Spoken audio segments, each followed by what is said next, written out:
ಮಾಸಿದ ಬಟ್ಟೆಯವರು, ಕಿತ್ತು ತಿನ್ನೋ ಬಡತನ, ಮನೆ ತುಂಬ ಮಕ್ಕಳು, ತುಂಬಿದ ಸಂಸಾರ ನಮ್ದು. ಸಂಸಾರ ತುಂಬಿದೆ, ಆದ್ರೆ ನಾವು ಮಾತ್ರ ಖಾಲಿ ಹೊಟ್ಟೆಗೆ ಬದುಕ್ತಾ ಇದ್ದೀವಿ.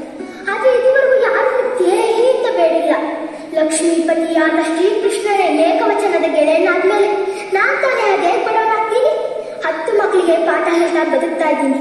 ಸಮುದ್ರದ ಸ್ನೇಹ ಉಪ್ಪಿಗೆ ಬಡತನ ಅಂತಾರಲ್ಲ, ಹಾಗಾಗಿದೆ ನನ್ನ ಪರಿಸ್ಥಿತಿ. ಇದೇ ಮಾತನ್ನು ನನ್ನ ಹೆಂಡತಿ ಕಾಂತಿಮತಿಯು ಸಾಕಷ್ಟು ಸಾರಿ ಹೇಳಿದ್ದು. ಕೃಷ್ಣನನ್ನು ಒಮ್ಮೆ ಕೇಳಿದರೆ ಸಾಕು, ನಮ್ಮ ಕಷ್ಟವೆಲ್ಲ ಅಂತ್ಯವಾದಿತ್ತು ಅಂತ. ಕೃಷ್ಣ ಒಟ್ಟಿಗೆ ಓದೋಣ ಎನ್ಬೋದು, ಒಟ್ಟಿಗೆ ಆಡೋಣ ಎನ್ಬೋದು, ಒಟ್ಟಿಗೆ ತಿನ್ನೋಣ ಎನ್ಬೋದು. ಈ ಯಾವುದಕ್ಕೂ ಸ್ನೇಹದಲ್ಲಿ ಕೊರತೆ ಇಲ್ಲ. ಆದರೆ ನಾನು ಬಡವ, ನನಗೆ ಸಹಾಯ ಮಾಡು ಅಂತ ಹೇಗೆ ಕೇಳೋದು?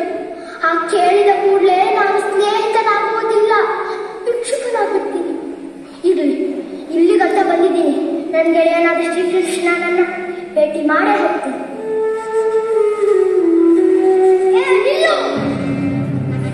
ಇಷ್ಟು ಸಲೀಸಾಗಿ ಬರುತ್ತಿರಲ್ಲ, ಯಾರು ನೀನು?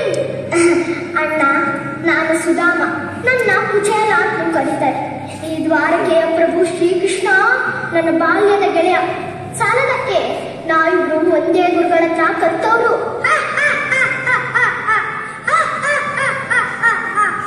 ಇದನ್ನು ನಾವು ನಂಬಬೇಕು. ಅವತಾರ ಪುರುಷ ಶ್ರೀಕೃಷ್ಣ ಕೊಡಲು ಚಿಂದಿ ಬಟ್ಟೆಗೆ ಗತಿಯಿಲ್ಲದ ನಿನಗೆ ಕೇಳಲ್ಲ. ಅದು ಈ ಕಥೆಯನ್ನು ನಿನ್ನ ಗುಡಿಸಿಲಿನಲ್ಲಿ ಯಾರಾದ್ರೂ ಮಕ್ಕಳಿಗೆ ಅದು ಕೃಷ್ಣ ಸುಧಾಮ.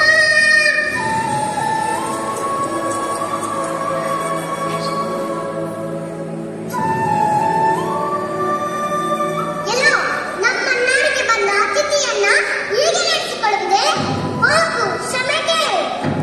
ಸ್ವಾಮಿ, ನಾನು ಮಾಡಿದ ಅಪರಾಧವನ್ನು ಕ್ಷಮಿಸಿಬಿಡಿ. ಸುಧಾಮ, ಕೃಷ್ಣ. ಹೌದು, ನಾನೇ ನಿನ್ನ ಮಿತ್ರ, ಬಾಲ್ಯದ ಗೆಳೆಯ ಕೃಷ್ಣ. ಎಷ್ಟು ವರ್ಷಗಳಾಯ್ತಯ್ಯ ನಿನ್ನ ನೋಡಿ. ಈ ಮಿತ್ರನನ್ನು ಮರೆತಿರೋದೆಯಾ? ಒಮ್ಮೆಯಾದರೂ ನನ್ನನ್ನು ನೋಡಬೇಕು, ನನ್ನೊಂದಿಗೆ ಮಾತನಾಡಬೇಕು ಎಂದೆನಿಸಲಿಲ್ಲವೇ? ಸಕಲ ಜೀವಿಗಳನ್ನು ಪರಿಪಾಲಿಸುವ ದೇವರನ್ನು ಮರೆಯುವುದುಂಟೆ? ಸುಧಾಮ, ಕೃಷ್ಣ. ಸುಧಾಮ, ಕೃಷ್ಣ.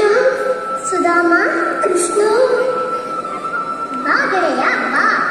ದೀಪ ಬೇಕು ಎಂದು ನನ್ನ ಮನೆಗೆ ಬೆಳಗ್ಗೆ ಬಂದ ಹಾಗಾಯಿತು. ಬಾ ಗೆಳೆಯ, ಒಳಗೆ ಕುಳಿತು ಮಾತನಾಡೋಣ. ಬಾರಯ್ಯ, ಹೀಗೆ ಬಾ, ಹೀಗೆ ಬಾ. ಬಾರಯ್ಯ, ಹೀಗೆ ಬಾ. ಬಾರಯ್ಯ, ಹೀಗೆ ಬಾ. ಬಾರಯ್ಯ, ಹೀಗೆ ಬಾ. ರುಕ್ಮಿಣಿ, ರುಕ್ಮಿಣಿ, ಯಾರು ಬಂದಿದ್ದಾರೆ ನೋಡೆ? ನನ್ನ ಗೆಳೆಯ ಸುಧಾಮ ಬಂದಿದ್ದಾನೆ. ಸುಧಾಮರು.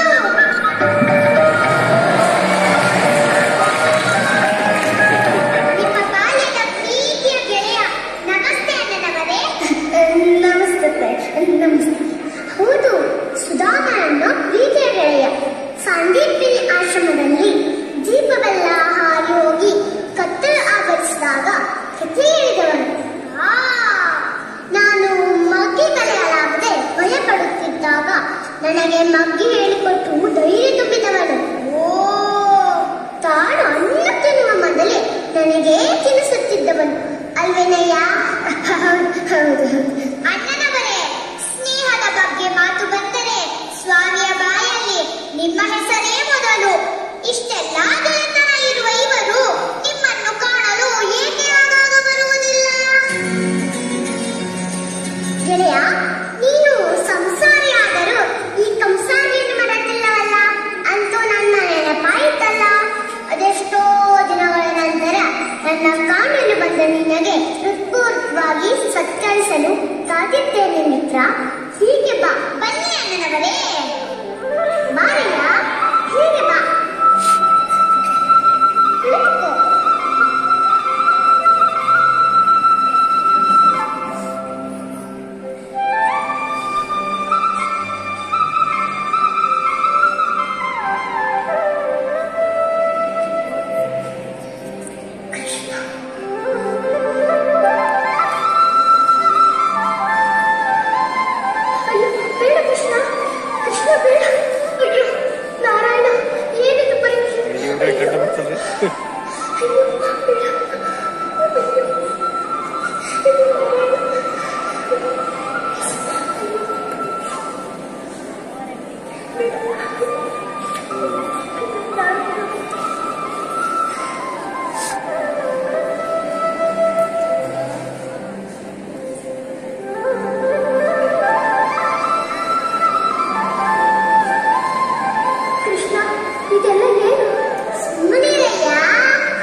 ತಗೋ, ಚೆನ್ನಾಗಿದೆಯಾ?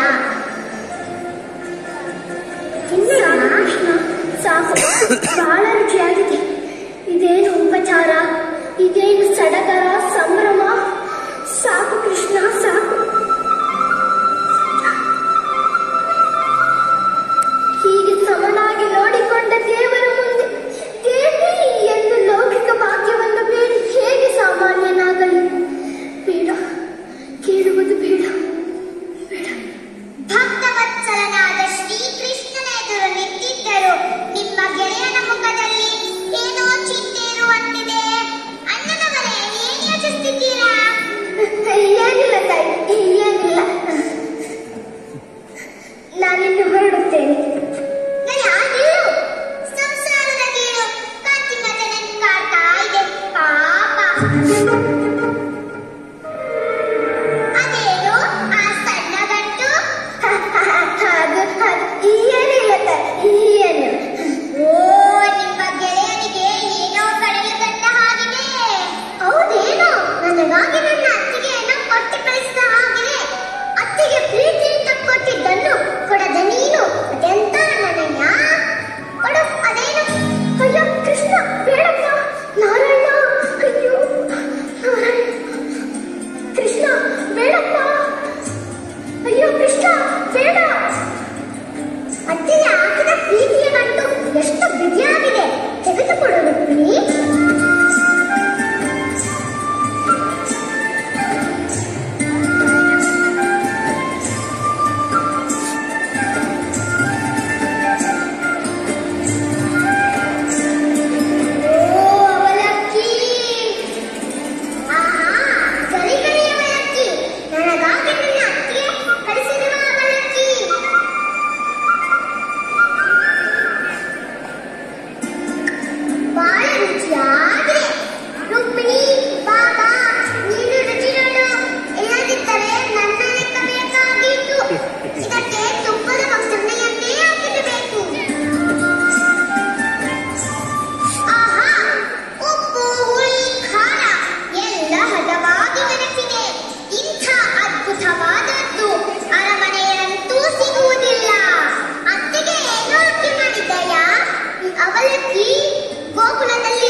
ನನಗೆ ಈಗ ಅನಿಸುತ್ತಿದೆ, ನಿನ್ನ ಸ್ನೇಹ ಸಂಪತ್ತಿನ ಎದುರು ಯಾವ ಸಂಪತ್ತೂ ನಿಲ್ಲಲಾರದು. ನನಗೆ ನಿನ್ನ ಪ್ರೀತಿಯಷ್ಟೇ ಸಾಕು.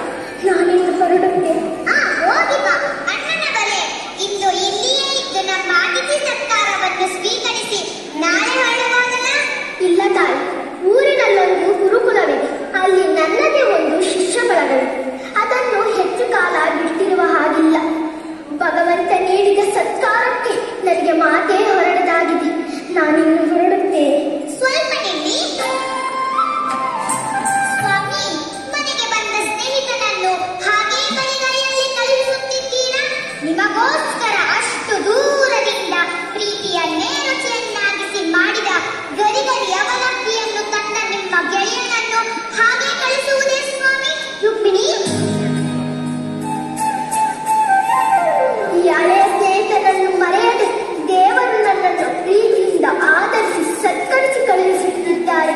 ಇದಕ್ಕಿಂತ ಇನ್ನೇನು ಬೇಕು ತಾಯಿ? ನಾನು ಈಗ ಹೊರಡುತ್ತೇನೆ.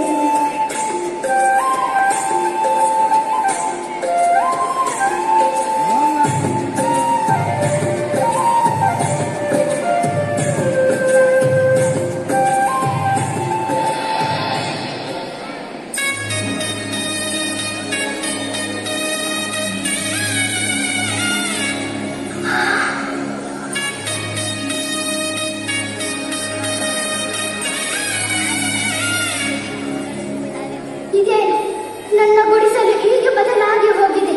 ನನ್ನ ಭವ್ಯ ಅರಮನೆಯಾಗಿ ಬಿಟ್ಟಿದೆ. ಗೊತ್ತು ಗೊತ್ತು, ಇದೆಲ್ಲ ಶ್ರೀಕೃಷ್ಣನ ಕೃಪೆ. ಬೇಡದೆ ಭಾಗ್ಯ ಕೊಡುವ ಮಹಾನುಭಾವ.